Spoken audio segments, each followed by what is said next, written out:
Hi, I'm Rena, and welcome to a bonus episode of Biopic, a podcast story. This is a podcast where we dissect the good, bad, ugly, and absurd of this specific genre of motion picture, the biopic. If you want to learn more about us, our scoring system, and how we choose movies, please check out our special introductory episode, Introduction, Who Are We, and What Are We Doing?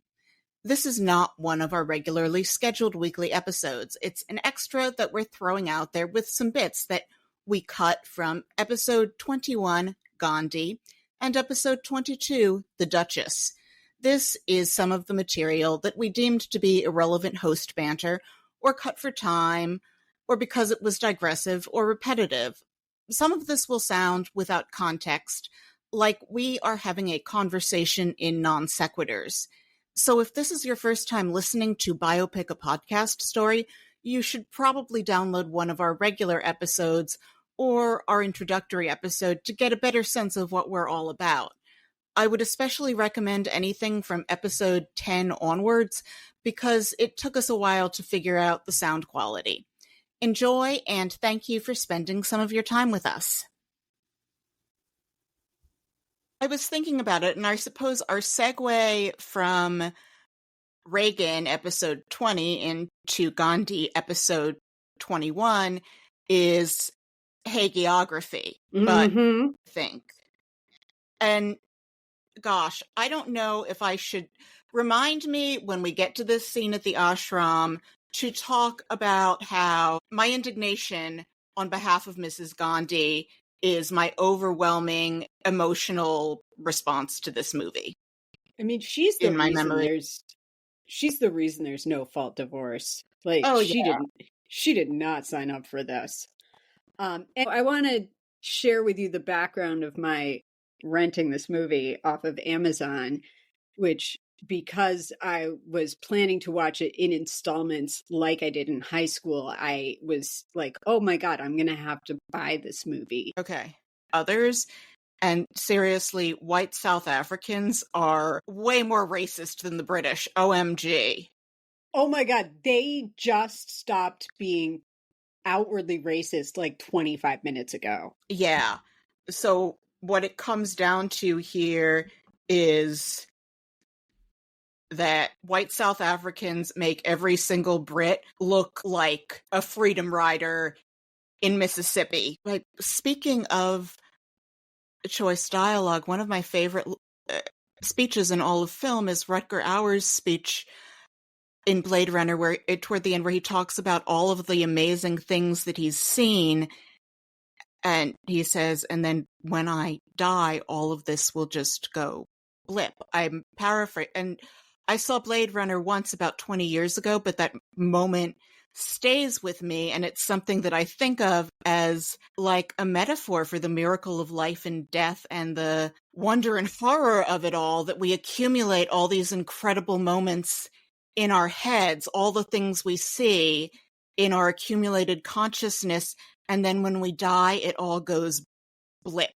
And it's like a whoa and a kick in the guts every time I think of it. Yeah.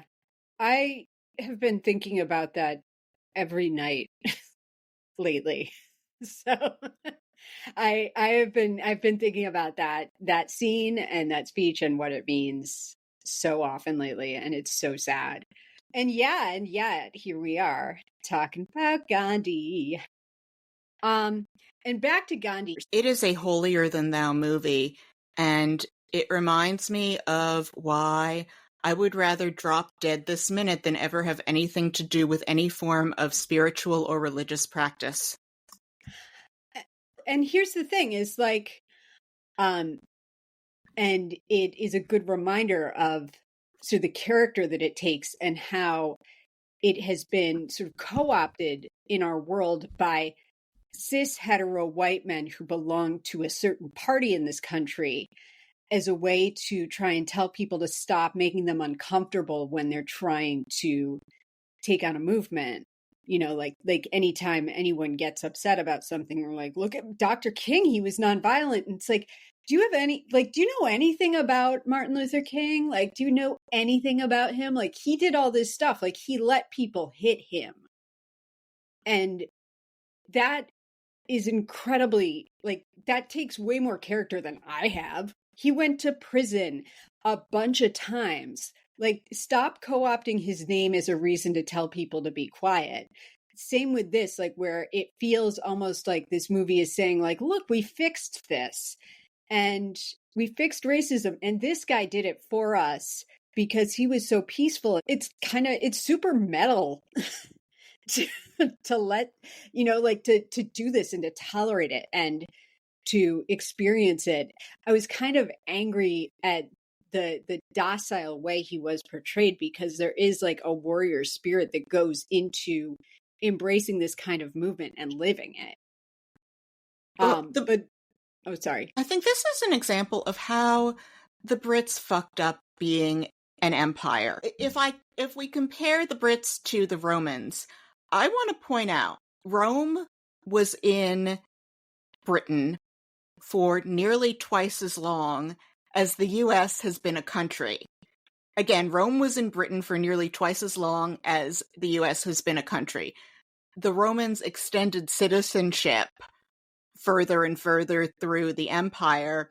And I remember years ago reading a thing about how the British, by making colonists sort of second-class citizens, wound up being an empire for less time in each place. And if they'd had any brains, they would have given the colonists reps in parliament. But Britain at the time has something called rotten boroughs, which are places that have like 3 people living in them but get a rep. So sort of like Wyoming, but worse.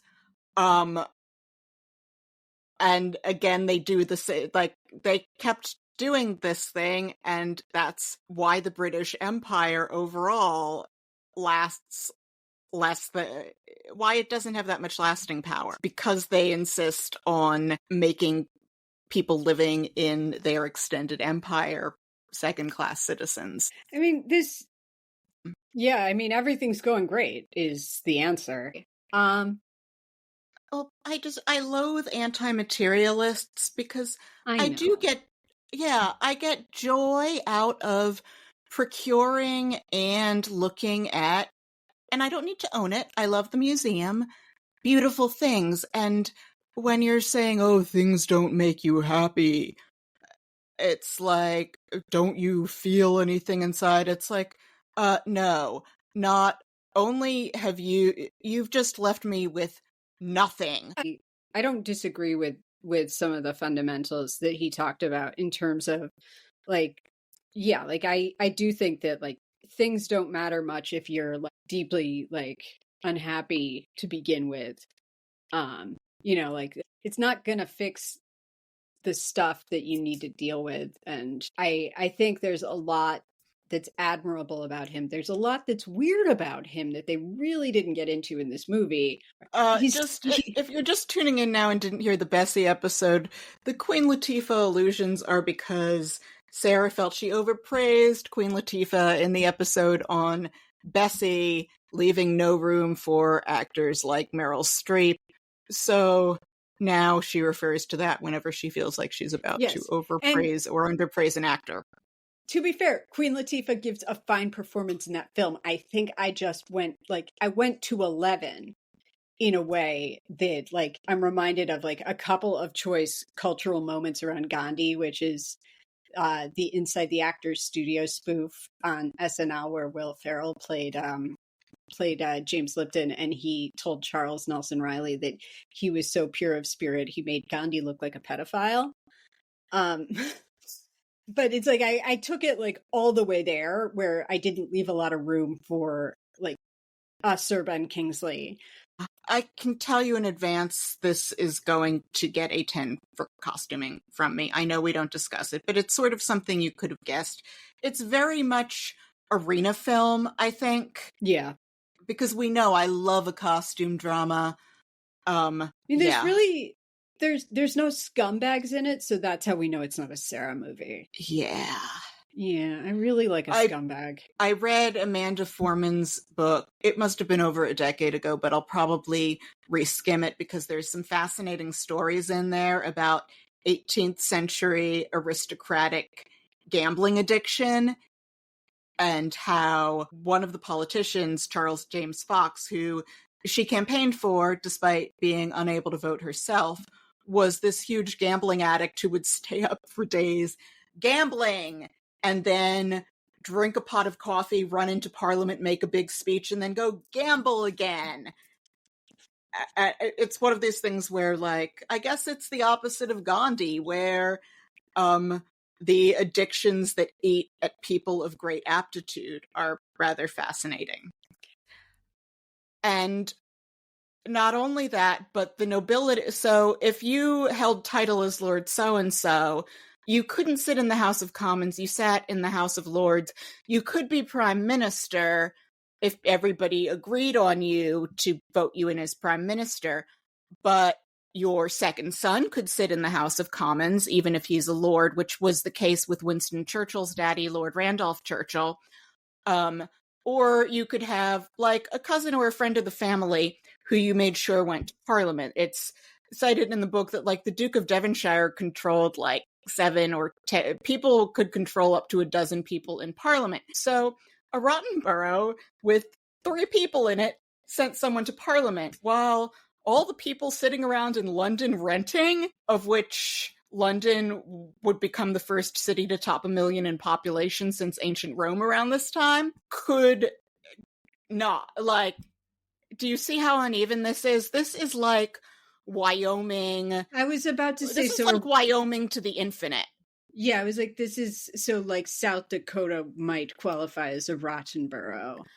Oh, but at least South Dakota has, like, I don't know. I'm just saying, like, the amount of power that they have is not representative, is not representative of the number of people that they have. And there's a fundamental unfairness to that in terms of the way the desires of the country overall are represented in a parliamentary system or in a Congress, because, like, every vote in Wyoming is worth 2 times what it's worth in New York, where the smart people live. Oh, yes.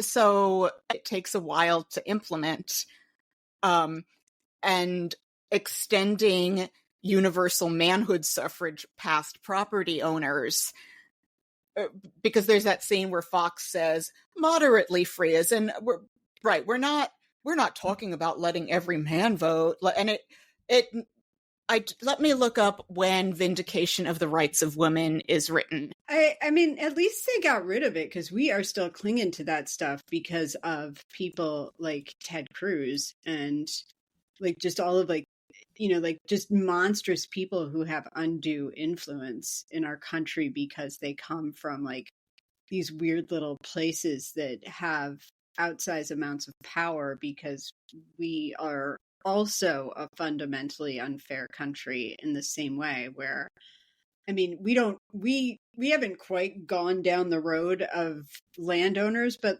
in a way we have, when you think about, like, the, you know, I mean, Citizens United is just as much garbage. So yeah, anyway, go on.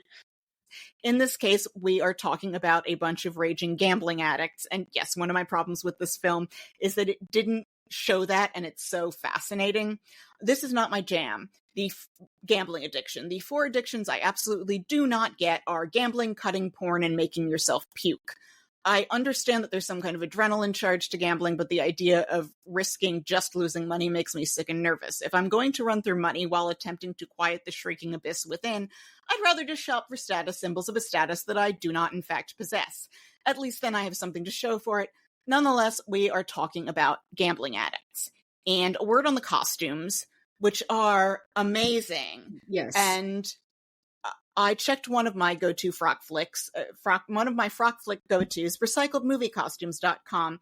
And sure enough, a number of the costumes in The Duchess are rentals that show up again and again in films and series set in the 18th century. I'm looking at you, Belle, and Harlots.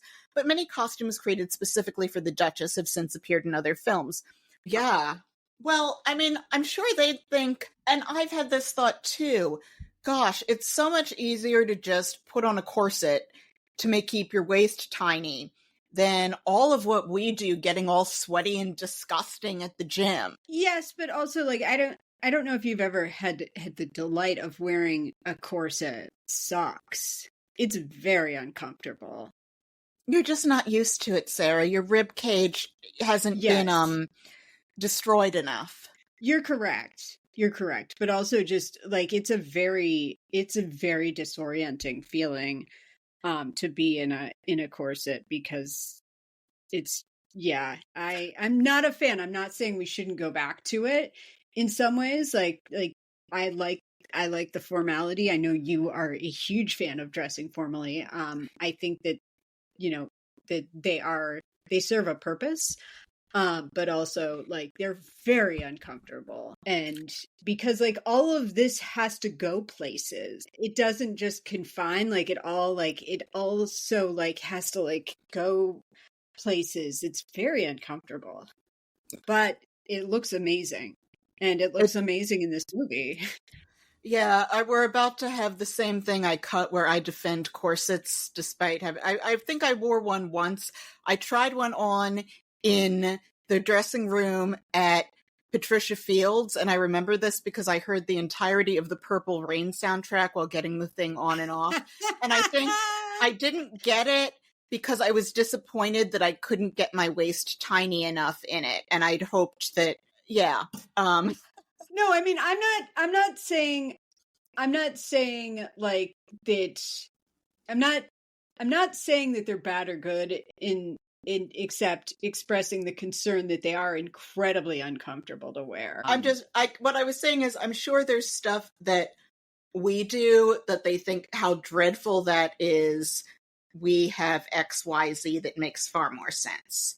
Oh, absolutely. And, you know, I mean, you can tie a lot of fashion styling to, you know, like the patriarchal notion of making women smaller and quieter and, you know, forcing them to focus on their appearances rather than like their character, you know, whether it is like, you know, heroin chic and the way that flappers all had to be very, very, very thin, or foot binding or corsets or what have you. Like you preoccupy women with their own body and having them suffer in pain to meet a certain ideal, and they're not going to be as concerned about voting. When they married, she was 16, he was 24, and they show like all of his passion and affection is for his dogs. I think he's one of these people who nowadays would be, he'd give his estate over to like 50 different dogs that were on the youth list for biting children and say, we don't deserve dogs. He's a cold fish, and there's things that both he and with Bess Foster, I don't know if it's studied or not, but that make me wonder if he's mildly spectrum-y. I mean, and he's a dull man. Yeah, and he says as much too. And yeah, so that's the start of their relationship. And, you know, my main takeaway from the opening here is like, don't get married when you're a teenager, and maybe don't ever get married because you just change a lot. I think like part of the message here is like, make your own damn money, get your own land, and don't let yourself be sucked up by the patriarchy because they're just going to ruin you. I don't know. So his own parents died when he was quite young, but at the point that they're married, in real life, he was 24. They're married on their way from, and because her own parents had been a love match and her father had been someone who was a still waters run deep kind of guy. So she's hoping that that's what's up with the Duke, and that could be that thing where the thing where women are supposedly drawn to men who remind them of their dads.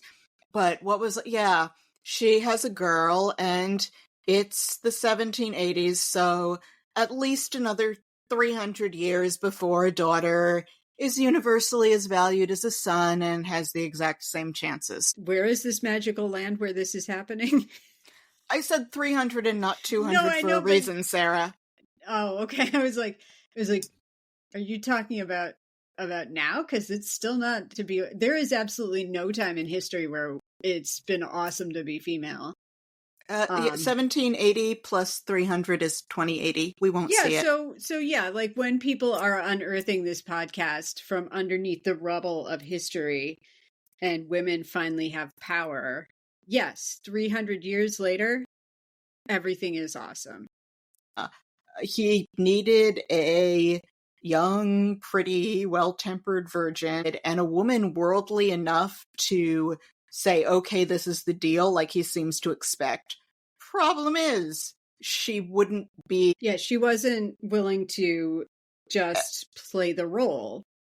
Anyone worldly enough to sign on for the deal isn't going to be that virginal, aristocratic child bride, is his problem. And, you know, like, the facts remain. No one stays a child bride forever. Like, no. Women age. They age. It's a thing. It happens. Bess's father, the 4th Earl of Bristol, had succeeded unexpectedly to the title on the death of his 2 elder brothers without legitimate heirs. And her father is a huge spendthrift, but one of her ancestors was the first acknowledged practicing bisexual in Britain, which is what Lady Mary Wortley Montagu was alluding to. That was an amazing quote, by the way. Yeah, but what she's alluding to here is that people in that family have a reputation for, Yeah, they sound wild. That people in that, yeah. It's like that there wasn't the mafia to come and break her legs at the time, but, you know, gambling does fall into that, like, very high-risk behavior category, and I think that, you know, I think that there's just, I'm a broken record. There's more that they could have done. There have been shady people and organized crime. Just remember, we all know the world's oldest profession, so someone to market them probably rose up quite quickly afterwards. It's always been there. It's just not Cosa Nostra. Imagine trying to be a prostitute in this time period when you can't own land. How can you even sell your body? Someone has to do it for you. Well, a woman could own property unless she got married, because then it immediately became her husband's. Ugh, I hate it here. If you watch Harlots, like, the madams do own or rent the... Like, you do see the madams occasionally owning the house that they sell their girls out of.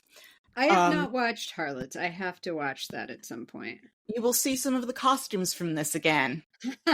Where, like, I understood why things weren't in there. Doesn't make me happy that they weren't, though. Like, to your point, like, throughout this, though, too, like, beyond even the omission, though, there were some accuracy issues in terms of, like, what people were up to. Gambling. Well, her gambling so greatly affected everyone, and that it was part of the reaction, and you just see her being sad. You don't see that she was a full... Like, these people... That she and Fox, her pal, and at one point that we don't go into here, she was one of his many conquests, that they fit the archetype of the brilliant addict. Often the things they left out were key in this unhappiness that they were portraying. Yeah, I dinged it harder on something I'd say on omission than we usually do as a rule, because of the role that those things they omitted played. I mean, I think you make a good point, though, in terms of like how it affected her. You know, Gray is kind of presented as an intellectual compatriot when really it sounds like he was more a running buddy. They were out there partying together and gambling together and living that way together, on top of, like, both being really smart. It's an element of her character that feels essential and feels like it was taken out of this to make her a little bit more tolerable and palatable. I love Foreman's bio so much. Despite having had this, like, smattering of an education that young ladies were given to fit them for society, she was, like, smarter than this. She wrote novels and poetry and plays. She had a fascinating correspondence. And they do allude to this when she has that first conversation where it's like, oh, I can tell we're going to be friends with Fox, where she says something about political speeches that I wish I'd written down, that her analysis of what's wrong with political speech making reminded me a lot of George Orwell on political language, which is an essay that I've referred to for writing tips throughout since I first read it in high school. Yes. Oh, other things.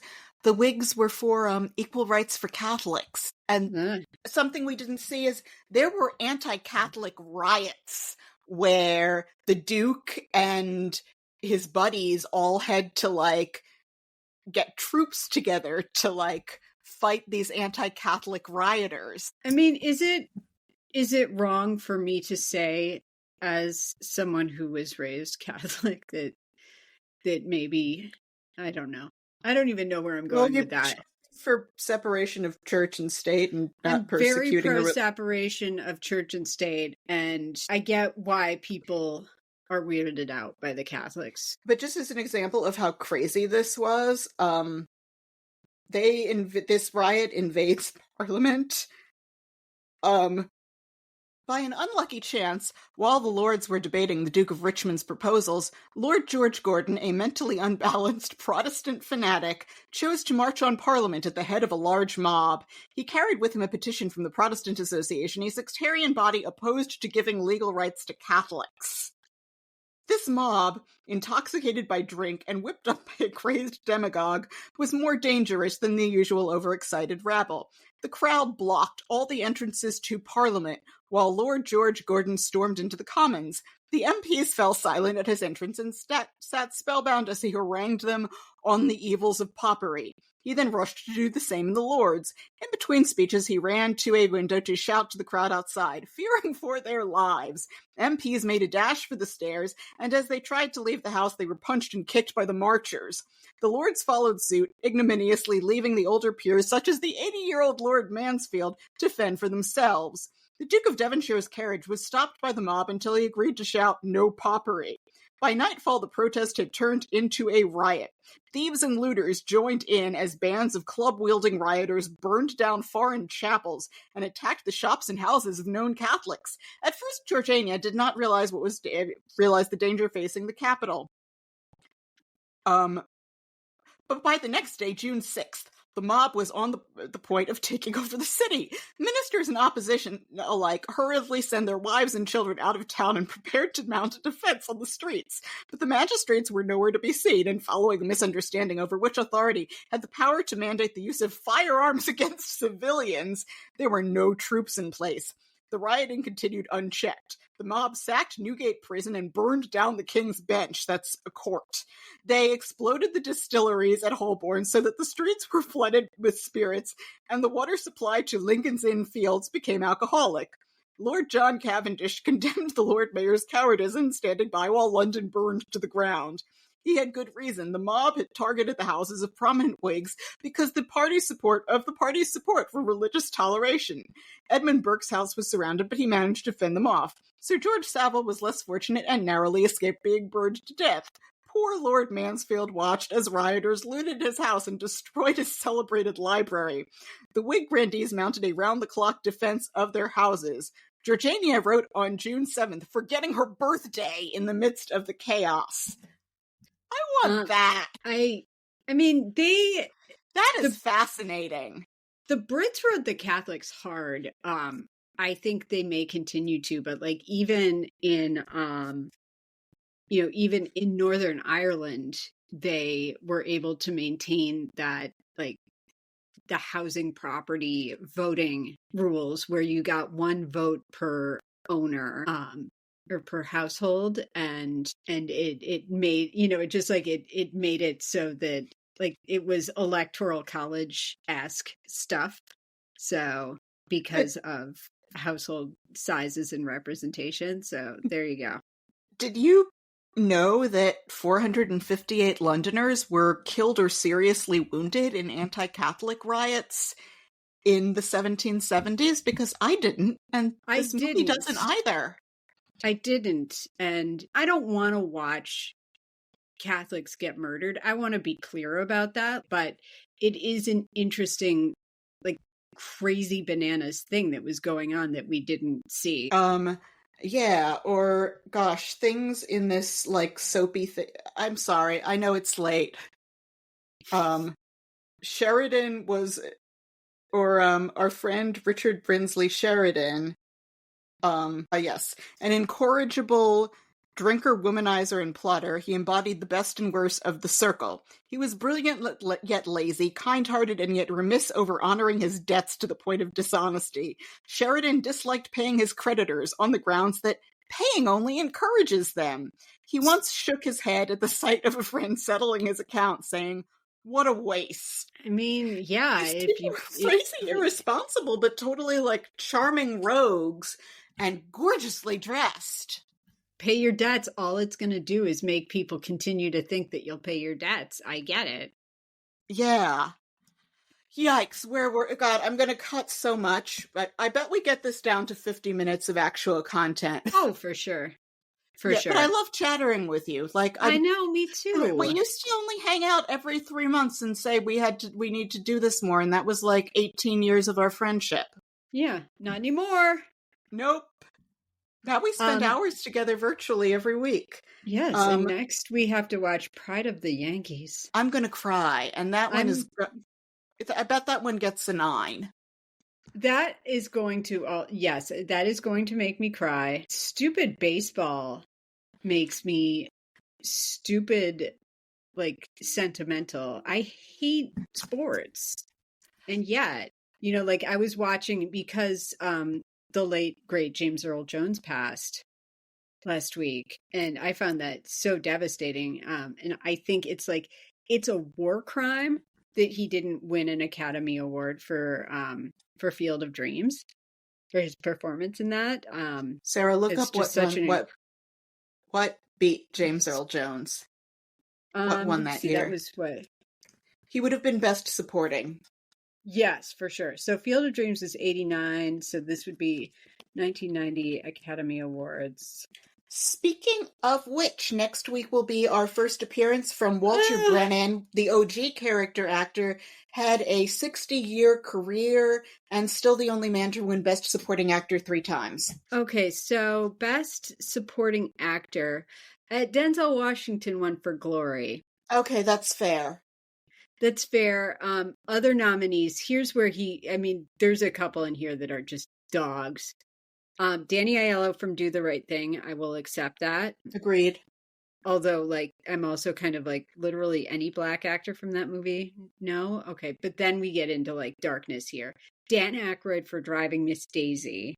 Fuck me gently with a chainsaw, Heather. There's things that I would love to see Dan Aykroyd be nominated for awards for. That's not it.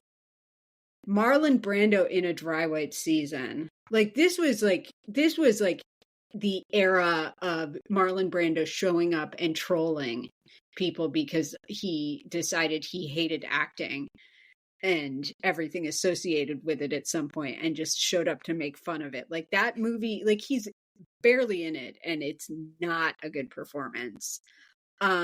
And then Martin Landau for Crimes and Misdemeanors, which he was very good in that film. But yeah, there's room here for one of these guys to step out and for space to be made for James Earl Jones. That's a shame that he wasn't nominated.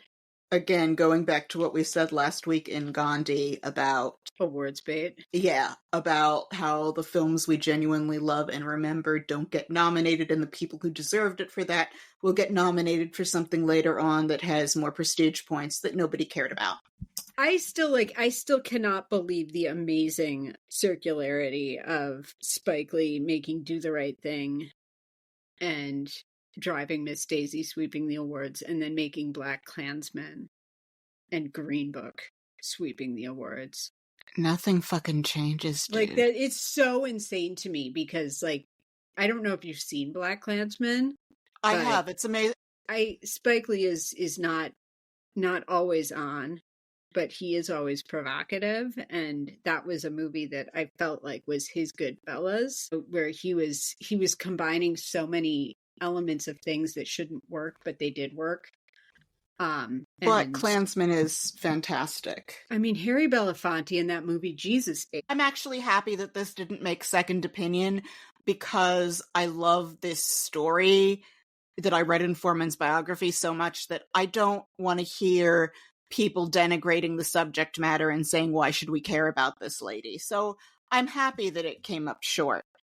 So other stuff you should watch instead. First off, you should read Amanda Foreman's biography, because it is a rich look at a fascinating world that this barely touched on in ways that were effective, but it wasn't what I fell in love with. Barry Lyndon. Well, she's written other books. It's okay. There's like this genre of biographer that writes like upper middle brow pop biographies of aristocratic women of the past. The Tudors, when you go back another century, they get a ton of attention, and I've kind of put off watching Tudor anything because I watch so many historical dramas that it's like, ugh, the Tudors, everyone's seen it 1,000 times, right? Yes. Everyone's seen like a dozen Anne Boleyn movies. Why bother? Or at least I have. Or it's felt like it. There's a lot of Anne Boleyn content out there. Yeah, that's why I'm kind of like, ugh, this again when anything about the Tudors comes out. I'm more partial to the Wars of the Roses, but that hasn't been like, well, no, there's the Stars dramas based on Philippa Gregory novels. Yeah, like I feel like why it's like the Joker. I'm like, why do we keep making movies about Anne Boleyn? Because people are dumb, and that's why we have so many Anne Boleyn things and not an Eleanor of Aquitaine or a Queen Matilda movie. Like there's nothing new to bring to that story. Anne Boleyn, because there's plenty new to bring to finally giving Matilda her own movie. If you have something new to say about it, go ahead, make your movie, write your book. But it's like, what else is there to say about those circumstances? That there is nothing new to say. And on that, remember Margaret First, one of my OGs of historical costume design, there is a dress that she made for Princess Mary Tudor to wear in Anne of 1,000 Days 50 or 60 years ago, that has been recycled in practically every production about the Tudors since, and worn again by either the actress playing Elizabeth I or the actress playing Mary I at some point in a childhood scene. That's how overdone this story is, that they even recycle the same dress and nobody remembers on the same character. Yeah, let's retire. Let's retire stories about her. Yeah, okay, let's have some Wars of the Roses and some, let's have more Angevins and Plantagenets, please. Yeah. Whatever that means. Indeed. I'm like, that sounded like words. I know a little bit about them now because of Beckett. If you would like to get in touch, you can email us at biopiclistenermailbag, all one word, @gmail.com. And if you email that, you will get Sarah and not me. You will never get me because I am bad at this stuff. And Sarah is good at it. I'm really nice sometimes. I know nothing relevant about pop culture. I'm sure we'd have like 1,000 listens per episode if we decided to make one more Kardashians thing. No, I can't do that though, because I find them. Remember our idea for eventually doing on Patreon that like for a certain amount of money they can get a bonus where I'm forced to watch their choice of an episode of reality TV and react to it? Yes, I still want that to happen. Yeah, in about 5 years. I want to make you watch Below Deck. What is Below Deck? It's a show about rich people riding around on expensive boats and the staff that runs the boats. That sounds perfectly dreadful. This wasn't a hagiography. No, this was a thoughtful portrayal of complicated people that could have been amazing. I know nothing about Lou Gehrig except he gave that speech and he got the disease that happened to be named after him, which is just a tragic irony. Yeah, and Cal Ripken never would have broken his record if he had not gotten that disease. Well, and Cal Ripken never would have broken his record if they had had the game the night that he got into a fight and was injured with. He got into a fight with Kevin Costner because Kevin Costner was hooking up with Cal Ripken's wife. Yes. Wait, how is Field of Dreams guy crossing over with the guy who broke Lou Gehrig's record? Kevin Costner has had sex with most moms, either in their fantasies or so, like boomer moms have all had sexual fantasies about or actual sex with Kevin Costner. That is my theory. I am not taking questions on it. Okay. Yeah. Comments section on that theory is closed, but I do believe like every woman in the 90s wanted to do it with Kevin Costner, and that maybe allegedly included Cal Ripken's wife, and Cal Ripken maybe allegedly got into a physical fight with Kevin Costner over that, and he was injured and they had to cancel a game so that he could break the record. Mm-hmm. That's amazing. Speaking of playing dangerous games. God, I guess I'm thinking of my, like, the Duchess prestige drama, because there's so many people that, like George III's son and heir, George IV, is a total wastrel, and just, like, awful, and he was always hanging out with them, too, and he owed a ton of debt and had a terrible marriage, or that... I guess I don't that the Spencers are related to the Churchills, who are the Dukes of Marlborough, who Winston Churchill comes from. There are just so many people, or like ancestors of people we know, who pop up in Foreman. Who, yeah, at some point I really want to do that biopics we wish would happen thing, because we gotta there's do that, an HBO series called Tippecanoe that I dream of in my head. I'm into it. Well, that was the 11th edition of Irrelevant Host Banter. If you liked the show, please leave Biopic, a podcast story, a 5-star rating and subscribe to us on iTunes, Spotify, or wherever you get your podcasts. And tell a friend, or better yet, plural friends, and share us on social media. We hear it helps. You can follow us on Instagram, where we have visual aids from our episodes. Our Instagram handle is @Biopic, a podcast story. We also have accounts on Threads and Bluesky. Please check out our webpage at biopicapodcaststory.podbean.com to see the official episode ratings for all of the movies that we've done so far. If you would like to get in touch, you can email us at biopiclistenermailbag@gmail.com. Have an excellent weekend, and we hope that you'll listen in when our regular episode drops on Tuesday.